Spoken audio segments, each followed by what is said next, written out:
yan ni Amy, deny sila ng deny. Anong sagot ni Tito Soto? I have nothing to do with the proposal for any elections of Sara Duterte in 2028. For all you know, I might vote for her. Your Honor. Di ba? Well, this is a way of seconding the motion of Senator Subiri. First of all, the presentation, or what we call the editorial video that we witnessed, yes. Pati yun, hindi pati yan, tuturo pa sa'yo. Ba naman yan, Senate President? Hindi ma-articulate yung kanyang gustong sabihin. Nagulat ka ba? Bulaga 11. Nabulaga ka ba? Nabulaga ka na nung nakaraan 2 linggo, nabulaga ka na naman ngayon. Yan sinasabi ko sa'yo. I would like to take exception of my being mentioned there. Parang lumalabas na parang lahat ng narinig nila or nakipag-meeting sa akin ang speaker o kung sino pa, parang pumayag ako. So, ibig sabihin, totoo. Ayun. Kasi, if the meeting did not happen, it did not happen.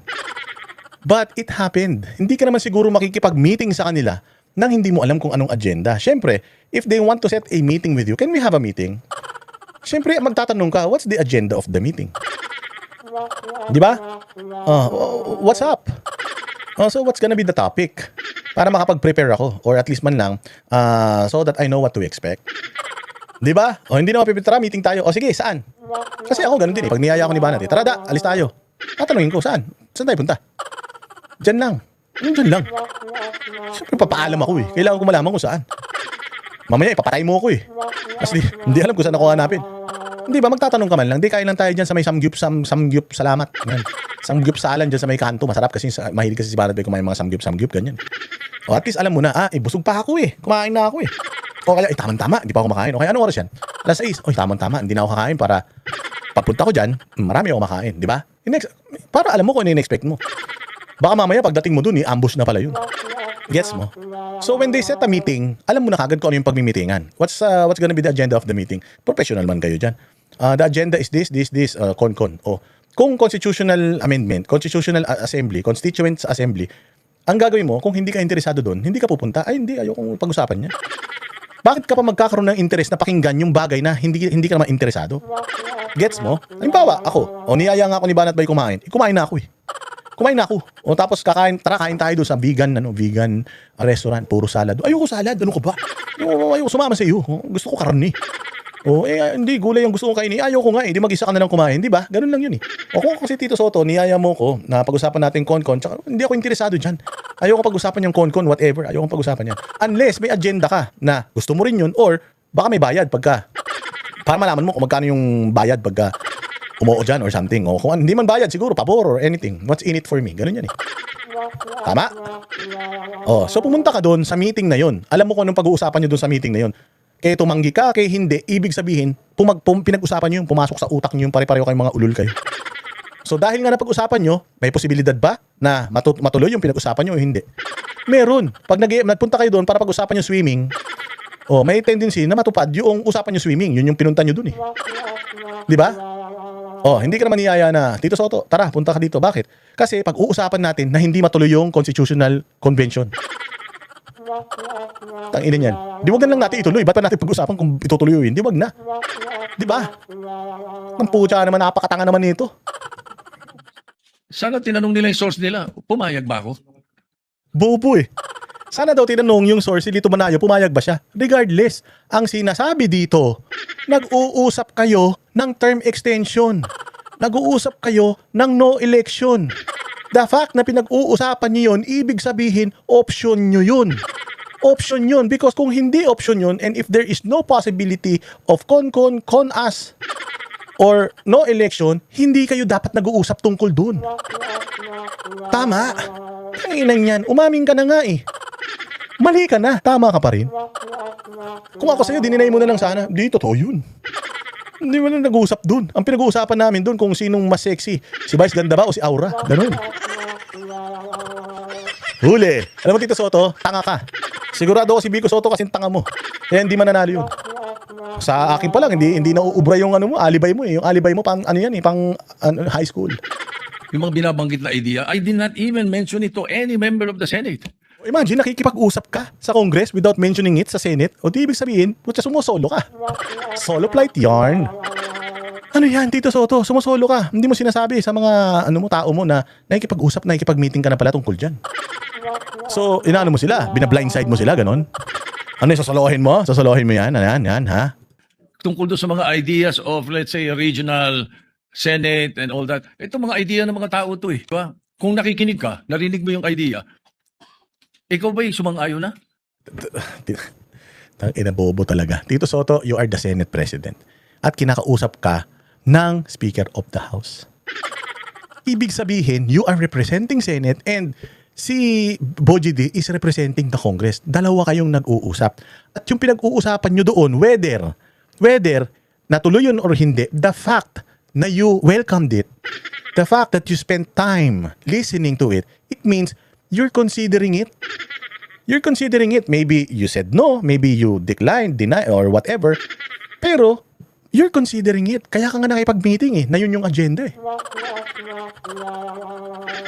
Oh, so ang pinagmamalaki mo dito, umuo ba ako? Pumayag ba ako? Ang sinasabi ni Amy, nag-uusap kayo ng babaguhin yung constitution at nag-uusap kayo na pahabain yung termino, yung mga matatapos ang termino sa 2028, ma-extend hanggang 2031, nag-uusap kayo. Totoo hindi? Totoo. So yung sinabi ni Amy kanina, totoo. Bakit? Pinatotohanan mo Sabi mo, yes, nag-usap kami. Pero umuo ba ako? Sinabi ba ni Amy na umuo ka? Sinabi ni Amy na nag-usap kayo sa Soler. Oh. Mahirap kasi, syempre makikita sa Soler May mga video yung Soler makikita. Nagpunta talaga siya doon mga ganung araw. Di ba? Oh, huli ka na. Ngayon, nililigtas mo na yung sarili mo. Sinasabi mo na, ay, hindi ako hindi naman ako umuo Nandun lang ako, nakinig lang ako Tanga. Main character ka doon Senate President ka Hindi ka naman konsehal ng barangay Oo, main character ka doon. Kaya ka nga inimbita doon sa meeting na yun. Dalawa kayong main character nag-uusap doon, tapos tsuwariwap lang yung mga nasa iba, mga businessman, kung sino-sino. Wala ka na Tito Soto, huli ka na. Dahil narinig mo. For example, in my case, I have never been in favor of Chacha. Charter change? Never. From the day I became a senator. Oh, bakit ka pa nakipag-meeting na ang agenda nyo, Chacha? Again, Speaker Boji D, ikaw, businessman, at kung sino-sino pa, dating retired military, dating ganito, nandoon kayo sa isang conference room talking about constitutional or Chacha, talking about Chacha, and then you're saying, you're not interested with Chacha, you're against it. If you're against it, hindi mo na pauunlakan yung imbitasyon na yan, Tito Soto. Up to the present, ang dami namin pinagdaanan dyan. Ang mas gusto ko, Chacha. C-H-A. Not charter change. Ang kailangan natin, Chacha, character change. Oh, kailangan mo yun. Character change. Kailangan mo yun. Oo, kasi bistado ka na. Oo. Bumalik ka lang sa pagiging komedyante. Oh, kailangan mo na mag-change ng character from a distinguished senator to comedian. Mag-comedian ka na lang ulit. Mag-stand-up comedian ka. Kayong tatlo ni Tito Vic and Joey, gumawa ulit kayo ng pelikula, ganun. Oo, ayusin mo yung character mo. That is what we need. Okay, kaya kung merong, let's say, may idea ang Speaker of the House, gustong kausapin ng Senate President at sinasabi nila, meron silang mga membro, ganito, idea ganito, nag-idea ganito. Ay, ibig sabihin ba nun, mali na kagad ako dahil narinig ko? Hindi, mali ka dahil nandun ka. Mali ka dahil pinaunlakan mo yung imbitasyon nila. Halimbawa, tara, imbitahan kita, Tito Soto. O bakit? Ano pag-uusapan natin? May kikidnapping kasi kami. May kikidnapping kami. Gusto ko lang pumunta ka ron, makinig ka lang. Pupunta ka? Siyempre hindi. Hindi ako pupunta dyan, gago ba kayo? Takinan nyo, mangingidnap kayo, tapos pupunta ako dyan. Loko-loko ba kayo? Pumunta ka doon kasi interesado ka. Interesado ka at the same time, party ka doon sa sa grupo na yun. Malaki ang partisipasyon mo at magiging partisipasyon mo. The fact na nagpunta ka doon, ibig sabihin, nag-okay ka doon sa agenda. Maaaring hindi mo nga tinanggap, but you entertained the agenda, the thought, the meeting. Kung ayaw mo nung meeting na yon, hindi ka nagpunta doon in the first place, but you're there. You listened. And when you listened about that, at nalaman mo yung information na yon, anong ginawa mo doon sa info? You kept it to yourself. Oh, maybe you're contemplating. Sasama ba ako doon o hindi? Kikita ba ako doon? Hindi ba? You contemplated. Did you mention that to your colleagues na nag-usap kami ni Boji D kahapon Gusto nila ganito, ganyan. Kasi kung hindi yung mga kasamahan mo nung nakaraang linggo, dinideny nila si Tulfo, si Erwin Tulfo, dinideny yan So ibig sabihin, kung dinideny nila yan at sinabi mo sa kanila, ibig sabihin, sinungaling sila. O ngayon, kung talagang hindi nila alam yan at inamin mo, narinig mo yan, hindi mo sinabi sa kanila, ibig sabihin, wala kang kwenta talagang Senate President, sinolo mo yung informasyon. Either way, mali kayo pare-parehas doon. Did I agree? Ang sabi ko pa nga, if we're going to change or amend, not change, amend, ang nabanggit ko. If you're going to amend the Constitution, baka ako pumayag sa isang bagay lang, sabi ko. At yun may kumbaga sa in jest ko pa sinabi. Sabi ko, ibaba natin ang edad. Bakit sa Amerika, 35 years old ang presidente? So, ibig sabihin, naghagil ka. Akala ko ba nakikinig ka lang? Nagbigay ka ng opinion mo eh. So, you participated doon sa meeting. So, ibig sabihin, talagang nag-brainstorming kayo mga walang utak. Nagrekomenda ka pa na babaan yung edad. Ano pa yung mga nirekomenda mo? Ang Senator 30. Bakit sa atin 40 and 35? Kaya mali pa rin yung sinasabi doon sa isa sa comment sa the distinguished lady na sinasabi, gusto ko raw iakyat into 50. Hindi sinabing gusto mo iakyat, nagpanukala ka, gusto mo ibaba. Gusto nila magpanukala na iakyat, di ba si ano yun? Yung ewan ko kung sa La Union yun. Basta yung sa La Union yata, siya rin yung may gusto na ibaba eh. Yung baklang ng La Union, baklang congressman. Basta, gusto nilang itaas, pero nagpanukala ka, gusto mong ibaba. Hindi yung sinabing nagpanukala ka, gusto mong itaas. Para ma-disqualify doon sa Duterte. That's not true, Mr. President, Madam President. That's impossible. I never said that. Di ba? I have nothing to do with the proposal for any elections of Sara Duterte in 2028. For all you know, I might vote for her. Uy, tayo na. Ngayon pala, buwabaliktad ka na. Buwabalimbing ka na, ngayon pa lang ha. Dati, kaibigan mo rin yung tatay, tapos ngayon, traidor ka na. Ngayon, nung nakita mo malakas si Inday Sara, nabisto yung no election ninyo. Pucha, boboto mo na siya. Tito Soto, ano pa? Di ba? Ano pa yun eh? Hindi pa pwedeng porque pinag-uusapan, narinig mo, yun na kagad. At saka, Hindi mo lang basta narinig, nag-suggest ka, ibaba. Ano pa yung sinabi mo na kung gagawin nating 56 ang senador, hindi kasya sa bagong building namin. Kasi pang 24 lang yung bagong building na pinagawa namin hanggang ngayon hindi pa tapos. Hanggang 24 lang. So saan mo ilalagay yung yung dagdag na 20 o 30? The fact na in-entertain mo yung thought, nag-isip ka, nagbigay ka sa kanila ng input mo, part ka ng conversation. Part ka ng decision. Maaaring hindi ka nag-agree sa terms pero you welcome the chacha. You entertain chacha. Sabi mo hindi mo gusto pero nandoon ka. Wala ka na, Tito Soto. Sa akin lang kaya na kitang baliin dyan sa pinagsasasabi mo, nagsumagot-sagot ka pa kasi. Wala ka namang utak, sumagot ka pa. lalabas dito na para bang ako'y nakikiisa. I have nothing to do with the allegations of Chacha. I heard the proposals. I never brought it up to my colleagues, any one of them. Why? Ba't hindi mo binrot up? Nagpunta ka ron, nakipag-meeting ka? Ba't hindi mo binrot up or binring up yun sa kanila? So, ibig sabihin nga, sumo-solo flight ka, ikaw sa mga ugali mo Hindi ko binanggit eh. As a matter of fact, there was one time na sinasabi yung meeting daw namin, Senator Lacson was there. He dropped by because he had... Na nga, mag-boyfriend kayo. Hindi naman boyfriend, hindi naman literal na mag-boyfriend. Pero magkaibigan kayo masyado eh. Dalawa lang naman kayo na kumikilos dyan. Parang si Zaldi ko lang din at saka si Martin Romualdez sa Congress nung panahon. Kayong dalawa man lang nagtandem dyan. Tapos sasabihin pa, naligaw lang si Lacson. Putang ina, sa laki ng building na yan, naligaw pa siya dyan sa isakto, napunta sa usapan nyo. Tangina nyo, lokohin yung lelang nyo. Para kang nahulihan ng shabu. Sa kamay mo, nung nahuli ka, sinabi mo na, hindi akin to, napulot ko lang to. Tangina nyo, huli na kayo, nandiyan kayong dalawa sa meeting. Pwede ba naman yun? Ako si Ping Lacson. Pwede ba naman yun? Putang ina, ang tali-talino kong tao. Magkakamali ako ng conference room na pupuntahan. Napakaraming conference room dyan. Sakto yung pang conference room nyo na pasukan ko. The board meeting, tapos sabi ko, tama-tama, nagkamali siya ng pasok. Kamali ng pasok. Putang ina. Ganyan din ako eh. Ganyan din ako. Halimbawa, meron akong asawa. Na-shoot ko sa iba yung chuy-chuy ko. Sabi ko sa asawa ko, sorry, namali akong pasok. Namali ako ng pasok eh. Pwede ba naman yun? Tangina niyan. Gawin nyo naman tanga yung mga tao eh. Handle lang, it's not a room. It's just the VIP area that's open, very open. Sabi ni Senator Lacson, ang ginagawa nyo rito, nagkamali ako ng pasok. Hindi, sabi ko, nagkikwentuhan lang kami.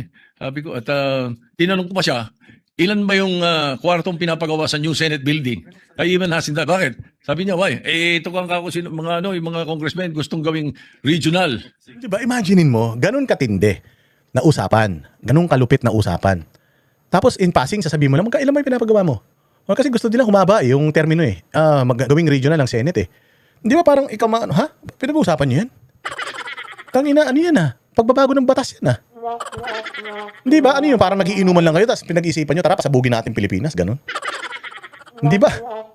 Pag nagbiro ka nga ng sa eroplano nagbiro ka lang bomb jokes ka sa eroplano, ikukulong ka Joke na yun ikukulong ka pa. Dito pa kaya, putang ina, pinaglalaroan nyo lang yung konstitusyon. Sabi kasi ng mga to 56 kasya ba doon sa bagong building natin yung 56? Kasi ito naman si Lacson, Hindi kasya. Hindi kasya, 24 lang yung ginawa natin kwarto ron So hindi kasya, babaguhin na naman natin yung plano. Hindi na nga natapos-tapos, babaguhin na naman natin. Hindi ba? So ibig sabihin, pinag-uusapan na talaga nila yun dun. Putang ina ninyo. Gusto nilang gawing 36 ang mga senador. Sabi ko, tatanong ko kung kakasya ron. We were joking. Mantakin mo, pinagjojokan nyo yung chacha. Ginagawa yung katatawanan yung pwedeng maging malaking problema ng pagbabago ng konstitusyon. Nagtatawanan, pinagjojokan nyo. Di ba? Malaking example nga niyan is pumunta ka ng airport tapos bumulong ka lang, pasasabugin ko yung eroplano. Pasasabugin ko yung eroplano. Sabi mo niyan 10 beses, may makarinig lang ng isa, putang ina, nakakulong ka na bukas. Ngayong araw na to din pala, kulong ka. Tapos ito, batas, gagawin yung katatawanan. Putang ina, anong klase kayo mga mambabatas? Putang ina ninyo. Gago talaga kayo. Tapos, proud na proud ka pa sinasabi dito. Nagjo-joke lang kami. Kung mag-joke ako, at ang katulad dyan, si Jack Argota, nagjo-joke siya. Ang ginamit niyang joke, presidente ng Pilipinas. Di ba may kaso siya ngayon dahil doon? Pag buhay ng presidente, hindi pwedeng mag-joke ka. Pero pag konstitusyon, buhay ng mga Pilipino, pwede kayong mag-joke-joke. So yung mga source na nakikinig ng mga kwento, parang they make it sound sinister. Mag-ingat po tayo sa mga ganong kwento. Hindi ko sinasabing hindi nangyari. Nangyari. Yung nag-usap kami, nakita kami. As a matter of fact, you will not be surprised. Nangyari. So umamin siya. Palakpakan. Umamin. So tama yung sinasabi ni Amy. So tama yung haka-haka ni Amy. Tama yung report ni Amy. Umamin na talaga nag-uusap sila sa chacha. Kaya galit na galit sila. Kasi nga siya ang nakipag-usap, biglang naging si Cayetano yung Senate President. So lahat ng mga napag-usapan nilang dalawa ng Congress napunta sa basurahan. Bakit? Napalitan ng Senate President. So inamin din niya dito na yun yung mga reason, hindi man verbatim or hindi man verbal, inamin niya, pero inamin niya dito na nag-usap talaga sila nung Senate President pa siya. At kung meron man confirmation o meron man pagpayag ng mga oras na yun, nasira lahat ng mga plano nila dahil biglang si Alan Peter Cayetano yung naging Senate President. Kaya ginugulo nila yung Senado. Sinisira nila ang kredibilidad ng Senado, pinayagan nila mangyari, yung mga habulan dyan, binugbog pa yung taga-usaa. You should not be surprised if I often see Bojidi. Because Bojidi is my golf mate. Yun, kung nakita kayo sa golf, naglalaro kayo ng golf. Kung nakita kayo sa basketball court, naglalaro kayo ng basketball. Kung nakita kayo sa sauna, nagpapamasahe kayong dalawa. Pero sa anong agenda nung pagkikita nyong dalawa nung mga panahon na yan? Ang pinag-usapan nyo, charter change. Nabunyag yan kasi nga, napaka-irresponsable ninyo. Merong media person na nandoon na hindi nyo nahalata na taga-media siya. Ngayon, lumabas yung baho ninyo. Paglabas ng baho ninyo, ayan, nahuli ni Amy Marcos, gumawa siya ng presentation. Ngayon, you're trying to water it down. Walang yun, walang mali siya yun. Nahuli na nakapatong sa'yo yung babae Tapos sasabihin mo, walang mali siya. Isinot mo na Sasabihin mo, wala lang yun. Nagli-lips to lips na kayo Tapos sasabihin mo, friendly kiss lang yun, ganun. Ang ina, ganyan ang mga ugali yung mga matatanda kayo Huli na, ayaw pang umamin May kilala akong ganyan may kilala akong ganyan. Sabi niya sa akin, Boss Dada, pag ikaw nahuli ka, huwag kang aamin. Paano kung nakahubot-hubad kami parehas? Huwag ka pa rin aamin. Sabihin mo, sinasanibang ka. Hindi mo alam ba't nandudong ka. Hinipnotize ka niya. Hindi ikaw may kasalanan, yung kasama mo. Bawa, nakaganyan ka. Nakita ka nung asawa mo, biglang, hoy, anong ginagawa niyo? Anong ginagawa ko rito? Ba't nakahubad ako? Matanda na rin kasi tanda mo na rin yung nagturo sa akin yan. Buti lang, hindi ko ginagawa yan. Huli na ayaw pa umamin Huli na, magdadahilan pa nahuli kayo, magka-holding hands. Sabihin mo, inalalayan mo lang. Style mo, bulok. Hoy, Tito Soto, putang ina yan. Style ng lolo ko yan. Hindi na uubra yan. Ang mga golfing friends namin, every now and then, nagkaka-dinner kami. And during that time, na pinag-uusapan nila yung na binabanggit na nag-meeting daw kami dahil sa chacha. Parang ganun ang dating That's not true. Ang talagang topic namin was the new TW7. Okay, sige, maniniwala kami. Ang topic nyo, golf. Tito Soto, narinig nga ni Lito Banayo. Pinag-uusapan nyo, charter change, extension. Tapos ngayon biglang iibahin mo, sasabihin mo, golf ang pinag-uusapan nyo. Di sana, kung golf ang pinag-uusapan nyo, hindi mo inamin kanina na pinag-uusapan nyo yung charter change, umamin ka na kanina, binago mo pa. Umamin ka ni. Sinabi mo, pinag-uusapan namin, charter change, pinag-uusapan namin, yung pahabain nila. Hindi ako naniwala sa kanila, hindi man ako nag-agree. Pero sa totoo lang, ang pinag-uusapan talaga namin noon, yung golf. Ang ina mga utak yan. 7-7 of Honma Meres. It's a new set of clubs that Speaker Boji was telling me that Ibig sabihin, Tito Soto, putya, tinawag ka niya for a meeting para pag-usapan niyo yung golf club niya. Tang ina. Ano yun? Ginagawa niyo naman masyadong tanga-tao, Tito Sen eh. Puta siguro nung panahon mo, nung panahon ng mga tanga, sa planeta ng mga bobo, siguro lulusot ka sinasabi mo. Pero sa panahon ngayon, puta na hindi ako tatawag ng kaibigan ko sa isang restaurant para pag-usapan namin yung bago ko sapatos. Oo, tang inang buhay to. Huli na eh. Huwag ka na magsinungaling kasi pag nagsisinungaling ka, Tito Soto, putya na nahuhuli at nahuhuli ka kasi nagsisinungaling ka. he wanted to buy it, asked me if I've tried it already. Eh kami mga golfing buddies na grupo eh. Even Dom Mendoza was there because Dom Mendoza is NPC also. He's the Secretary General of NPC. So pagka nakikita-kita kami almost every 2 weeks, every month we have an NPC meeting. We always miss you, Madam. Pinahaba-haba mo pa. Pati si Loren Legarde, dinamay mo pa.